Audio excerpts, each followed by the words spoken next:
Social media is a powerful tool local law enforcement uses to help crack down on crime. It can also be a gateway for teen violence. According to News4JAX crime and safety analyst Gil Smith, violence is definitely stemming from places like Facebook and Twitter. Now, we've seen 4 shootings in the Jacksonville area in just the past 4 days. The majority of the victims have been young people. A 16-year-old girl shot in the leg at Bruce Park last night. Friday, 18-year-old Jaquan Reeves was shot and killed at Sheffield Park during a gathering.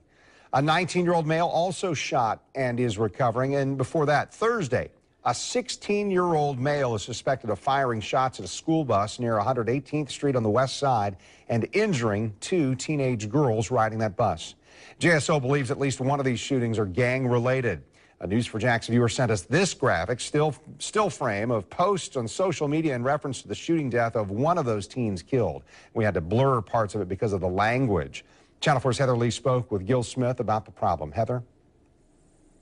Well, Kent, Smith says obviously crime can stem from just about anything, but social media is definitely contributing to the problem. He says parents need to step in order to curb this disturbing trend. Every parent can admit their heart sinks a little bit when they hear this.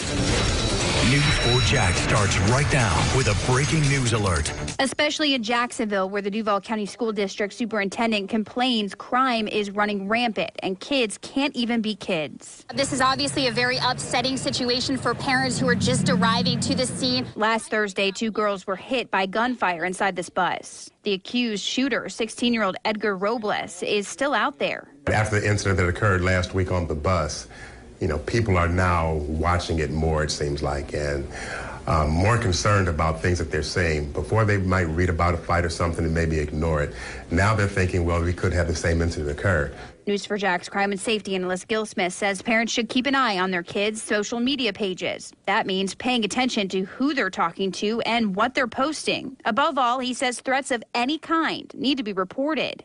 It's hard to tell because sometimes they're talking trash or making threats they really don't plan to carry out. So we don't know which threats they're really planning to carry out. So that's why it's important to report anything like that.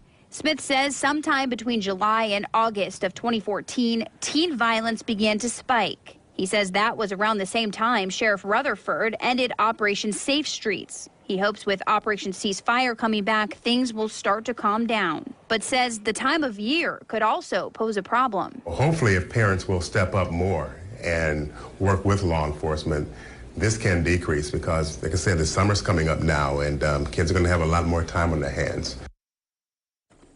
Now, Smith says officers usually follow up on these tips and what they find on social media. He says it could help them catch someone before they do something, especially if they find evidence that someone was planning something. Kent?